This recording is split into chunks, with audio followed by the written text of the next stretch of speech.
कर भला तो हो भला। प्रेरणादायक कहानी। एक समय की बात है, एक गांव में गोपाल और रमेश नाम के दो मित्र रहते थे।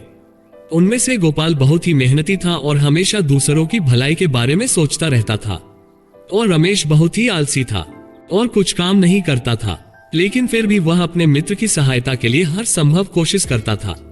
गोपाल रोज दिन भर काम करता था और शाम होने के बाद उसे जब पैसे मिलते थे तो उन पैसों को देखकर वह उदास हो जाता था। हर दिन उसकी यही दिनचर्या थी। एक दिन दुखी होकर वह अपने मित्र से बोला, मैं इतनी मेहनत करता हूँ, तब जाकर मुझे जरा से पैसे मिलते हैं। ऐसे तो मैं कभी अमीर नहीं बन पाऊंगा। मैं इस तरह से पूरा जीवन नहीं बिता सकता। ये सुनकर उसका मित्र रमेश बोला, गोपाल, तुम्हारी सभी समस्याओं और प्रश्नों के उत्तर भगवान बुद्ध के पास मिलेंगे। भगवान बुद्ध कहाँ मिलेंगे? गोपाल खुश होकर बोला। तब रमेश ने कहा, भगवान बुद्ध तुम्हें एक पहाड़ पर मिलेंगे, वहां जाओ, उनसे ही तुम्हें अपने सवालों के जवाब मिल सकते हैं। ये सुनकर गोपाल ने संकल्प लिया और चल पड़ा भगवान बुद्ध से मिलने। पूरे दिन भर चलते चलते उसे एक हवेली के पास रात हो गई। वह सोचने लगा, आज की रात यहीं पर रुक जाता हूँ, सुबह होते ही यहाँ से चला जाऊंगा। उस हवेली में एक औरत रहती थी। उसने गोपाल को अपनी हवेली में शरण दे दी। सुबह जब वह जाने लगा तो उस औरत ने उससे पूछा, बेटा तुम कहाँ जा रहे हो? गोपाल ने बताया कि वह अपनी परेशानियों का हल जानने के लिए भगवान गौतम बुद्ध के पास जा रहा है। ये सुनकर उस औरत ने कहा, बेटा क्या तुम मेरे लिए भी एक सवाल पूछ सकते हो?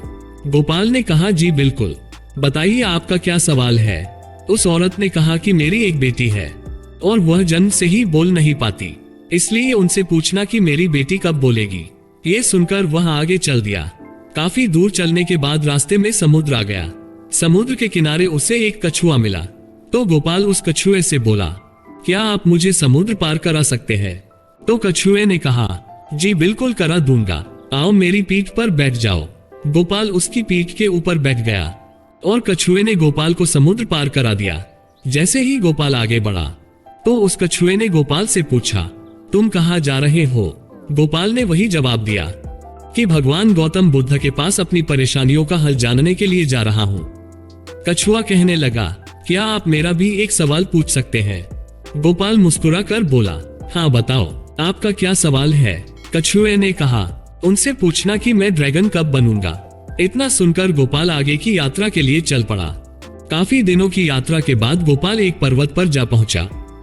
वहां पर एक साधु ने गोपाल की सहायता की। जब गोपाल वहां से जाने लगा तो साधु ने भी गोपाल से पूछ लिया, बेटा तुम कहाँ जा रहे हो? गोपाल ने फिर वही जवाब दिया जो सबको दे रहा था। इतना सुनकर वह साधु बोला, क्या तुम मेरा एक सवाल भगवान बुद्ध से पूछोगे? गोपाल ने हाँ में सिर हिला दिया। साधु ने बताया कि मैं काफी वर्षों से तप कर रहा हूँ। भगवान बुद्ध से पूछना कि मुझको मुक्ति कब मिलेगी।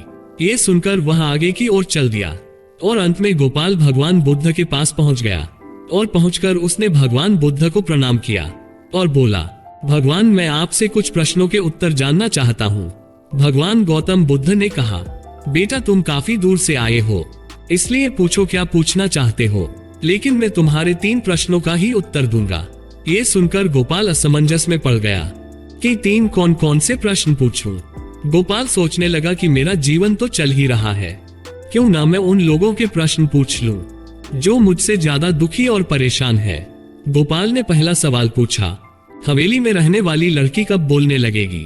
मेरा दूसरा सवाल है कि जिस कछुए ने मुझे समुद्र पार करवाया वह कछुआ ड्रैगन कब बनेगा? मेरा तीसरा सवाल है कि उस साधु को मुक्ति कब मिलेगी जो मुझे पर्वत पर मिला था। इस तरह से गोपाल ने तीनों सवालों को पूछ लिया। इसके बाद भगवान गौतम बुद्ध ने कहा, उस लड़की की शादी होते ही वह लड़की बोलने लगेगी, और अगर कछुआ अपनी खोल को छोड़ दे तो वह ड्रैगन बन जाएगा। उस साधु को जब मुक्ति मिलेगी जब वह अपनी छड़ी किसी और को दे देगा। गोपाल अपने सभी सवालों के जवाब सुनकर खुशी खुशी वापस चल दिया। सबसे पहले उसने साधु को बताया, अगर आप अपनी छड़ी को छोड़ देते हो तो आपको मुक्ति मिल जाएगी। साधु ने उस छड़ी को गोपाल को दे दी और बोले, यह एक जादुई छड़ी है, इस छड़ी से तुम कुछ भी कर सकते हो। इसके बाद वह उस कछुए के पास गया और कछुए से बोला, अगर तुम अपने खोल से बाहर आ जाओ तो तुम ड्रैगन बन जाओगे। कछुआ अपनी खोल से जैसे ही बाहर आया तो वह एक विशाल ड्रैगन में बदल गया। कछुए ने गोपाल से कहा, तुम इस खोल को ले जाओ, इस खोल में बहुत सारे हीरे मोती हैं। गोपाल हीरे मोतियों से भरी खोल को लेकर आगे चल दिया। उसके बाद वह उस हवेली में पहुंचा जहां पर उसे वह औरत मिली थी। गोपाल ने उसे बताया, अगर आप अपनी बेटी की शादी कर दो तो वह बोलने लगेगी। उस औरत ने अपनी बेटी की शादी गोपाल के साथ कर दी। शादी होते ही वह लड़की बोलने लग गई और उस औरत ने अपनी सारी जमीन जायदाद अपने दामाद और अपनी बेटी के नाम कर दी। इस तरह गोपाल दूसरों की मदद करते करते खुद एक अमीर व्यक्ति बन गया। हमें इस कहानी से यह सीख मिलती है कि हमें कभी भी किसी भी तरह की परिस्थितियों से निराश नहीं होना चाहिए और विपरीत परिस्थितियों में भी अपने ही बारे में नहीं सोचना चाहिए, क्योंकि ईश्वर सबसे ज्यादा भला उसी का करते हैं जो लोग दूसरों का भला करते हैं। दोस्तों, अगर आपको ये कहानी अच्छी लगी हो तो लाइक जरूर करें, और अगर आपको मोटिवेशनल वीडियो देखना पसंद है तो आप स्टोरी के चैनल को सब्सक्राइब करके बेल आइकन को प्रेस कर ले ताकि लेटेस्ट वीडियो का नोटिफिकेशन आपको सबसे पहले मिल जाए। Thank you for watching.